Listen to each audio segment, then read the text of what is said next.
ये संसार स्कूल की तरह है और संसार के स्कूल में हम सब पढ़ने आए हैं। संसार में जितने भी लोग रहते हैं हम सब परमेश्वर के बच्चे हैं। पिता परमेश्वर के द्वारा संसार के स्कूल में भेजा गया है। परमेश्वर हमारे माँ बाप हैं। जैसे जब मंदिर में आरती होता है तो ये बात बोला जाता है कि तुम ही हो माता च पिता तुम ही हो बंधो सखा तुम ही हो। आरती करते समय ये बात बोला जाता है। तो परमात्मा माता पिता हुए हमारे। तो माता पिता के आज्ञा से हम लोग धरती पे आए हुए हैं और धरती के जितनी भी लोग हैं सब परमेश्वर के बच्चे हैं। धरती पे आने के लिए रास्ता अलग होता है। आत्मा माँ के पेट से गुजरता हुआ शरीर को लेकर आता है और ये कपड़ा परमेश्वर, ये शरीर जो है कपड़ा है, ये शरीर जो है कपड़ा है। आत्मा जब माँ के पेट से गुजर कर संसार की दुनिया में आता है तो ये शरीर ये कपड़ा पहन कर आता है। ये शरीर परमेश्वर का कपड़ा है। जैसे ये कपड़ा है जब पुराना हो जाता है तो इसे फेंक देते हैं और नया कपड़ा धारण करते हैं। इसी तरह जब शरीर मरता है, ये शरीर पुराना हो जाता है, फिर इस शरीर को छोड़कर इस दूसरा कपड़ा पहनते हैं। और ये संसार स्कूल है और स्कूल में हम सब पढ़ने आए हुए हैं। और जो अच्छा से पढ़ेगा, ध्यान लगा के पढ़ेगा, जैसे स्कूल में हर गांव का बच्चा पढ़ने जाता है, उसमें से कुछ पास होते हैं और कुछ फेल हो जाते हैं। जो पास हो जाते हैं उन्हें नौकरी मिलता है। क्यों? क्योंकि वो बहुत मेहनत करके, बहुत ध्यान करके पढ़ाई किया है, इसलिए वो पास हुआ है, उसे नौकरी मिला है। इसलिए संसार में हम सब पढ़ने आए हुए हैं और यहाँ पर जो अच्छे से पढ़ाई करेगा, अच्छे से ध्यान करेगा, वही पास होगा, उसी को नौकरी मिलेगा। संसार की पढ़ाई कर्म द्वारा होता है। जो जैसा कर्म करेगा वैसा उसे फल प्राप्त होगा। और बुरा कर्म करने वाला इंसान हमेशा भटकता रहता है। उसके जीवन में हमेशा संकट आते रहते हैं। तो जो अच्छा कर्म करता है उसके जीवन में उतना दुख तकलीफ़ नहीं आता है। अच्छा आदमी जब मरता है, जब शरीर से आत्मा निकलता है तो आत्मा जाकर परमात्मा में समा जाता है। या तो आत्मा को देवता का रूप दिया जाता है। जैसे जो लोग पढ़ाई लिखाई करने के बाद पास होते हैं उसे अच्छा नौकरी मिलता है, ऐसे ही जो यहाँ पर अच्छे कर्म करते हैं उन्हें भी भगवान की तरफ से अच्छी नौकरी मिलती है। जो बुरे लोग मरते हैं, खराब कर्म करके मरते हैं, जब उनका आत्मा निकलता है तो वो आत्मा प्रेत भूत बनता है और वो आत्मा धरती पे भटकता है और लोगों को सताता है। तो हम सब भगवान के बच्चे हैं और हम सब संसार के स्कूल में पढ़ने आए हैं। जो सबसे अच्छा पढ़ेगा उसे सबसे अच्छा नौकरी मिलेगा और जो खराब कर्म करेगा उसे दंड मिलता है। कर्म से इंसान महान बनता है और कर्म से इंसान शैतान बनता है। मंदिर में इंसान जाता है, शैतान नहीं, भूत प्रेत नहीं जाते हैं।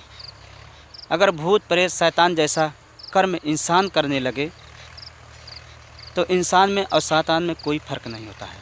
इसलिए जो शैतान का काम है, जो भूत प्रेत का काम है, और वो इंसान का रहे हो तो तुम्हारे पूजा पाठ करने से कोई मतलब नहीं है। तुम्हें उल्टा दुख मिलेगा, उल्टा ही तुम्हारे ऊपर मुसीबत आएगा। तो यह संसार स्कूल की तरह है। जो जितना पढ़ाई करेगा उतना ही अच्छा उसका नंबर आएगा, रिजल्ट आएगा। और जो पढ़ाई नहीं करेगा वो फेल हो जाएगा और जो फेल होता है उसके जीवन में गरीबी आती है।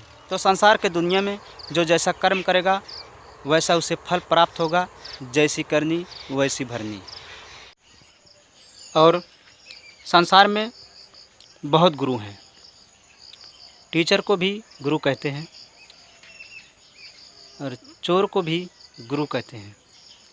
जिसके पास ज्ञान है किसी चीज़ को बताने के लिए वही गुरु है। कोई पढ़ाई लिखाई बताने वाला गुरु है और कोई मोबाइल बनाने वाला गुरु है और कोई ज्ञान बताने वाला गुरु है, कोई चोरी सिखाने वाला गुरु है, कोई कटिंग करने वाला गुरु है, कोई सिलाई करने वाला गुरु है, कोई गाड़ी चलाने वाला गुरु है, कोई गाड़ी बनाने वाला गुरु है।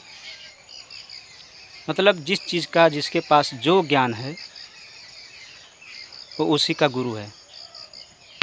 तो संसार में जितने भी लोग रहते हैं एक दूसरों से ज्ञान लेते रहते हैं, सीखते रहते हैं और सीख कर फिर धन कमाते हैं। फिर वो भी गुरु बनता है। फिर जो नए लोग पैदा होते हैं संसार में फिर उससे सीखते हैं और जो पुराने गुरु होते हैं वो मरते रहते हैं। संसार में एक दूसरों को ज्ञान देते रहते हैं, एक दूसरों को सिखाते रहते हैं और कुछ लोग अपनी बुद्धि लगाते हैं। और जो लोग अपनी बुद्धि लगाते हैं या तो चोरी करेंगे, या तो किसी का ज़मीन हड़पेंगे, किसी का मेड़ काटेंगे, किसी को चूतिया बनाकर पैसा लेंगे, दूसरों को दुख देते रहते हैं। ऐसे लोग का जो बुद्धि होता है वो खुद का बुद्धि होता है। ऐसे लोग अपनी मर्जी चलते हैं, ना इनको शर्म आती है ना इन्हें लज्जा लगती है। इन्हें इज्जत बिज्जत का कोई फ़र्क नहीं है, इन्हें इज्जत बिज्जत का कोई फ़र्क नहीं। ये अपनी बुद्धि ही लगाते हैं और ज़िद भी करते हैं। ये समाज की बात नहीं सुनते हैं और ना ये हक की बात करते हैं, बस अपने ही स्वार्थ के लिए और दूसरों को दुख देते रहते हैं। ऐसे लोग अपनी बुद्धि लगाते हैं, खुद का बुद्धि लगाते हैं। और ऐसे लोग जब मरते हैं ना तो इन्हें यमदूत ले जाते हैं घिसराते हुए। संसार में रह के वो तो भोगते हैं, उन्हें तकलीफ़ तो मिलती है, लेकिन मरने के बाद उनकी इतनी ज़्यादा दुर्गति होती है कि ये खूब चिल्लाते हैं, खूब रोते हैं। आप देखते होंगे कहीं अगर किसी गांव में किसी को भूत शैतान धरता है तो वही लोग रहते हैं, तो बहुत तड़पते, बहुत रोते हैं। जब कोई अच्छा आदमी मरता है तो स्वयं उसे भगवान लेने आते हैं। वह आत्मा या परमात्मा में समा जाता है, या तो उस आत्मा को देवता का रूप दे दिया जाता है, तो वह उसी को अच्छी नौकरी कहते हैं।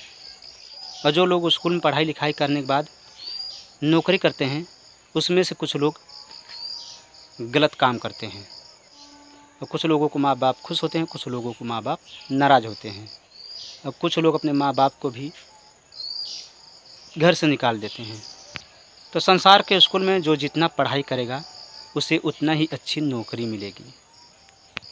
जो जैसा कर्म करेगा वैसा उसे फल प्राप्त होगा। बुरा कर्म का बुरा नतीजा, अच्छे कर्म का अच्छा नतीजा।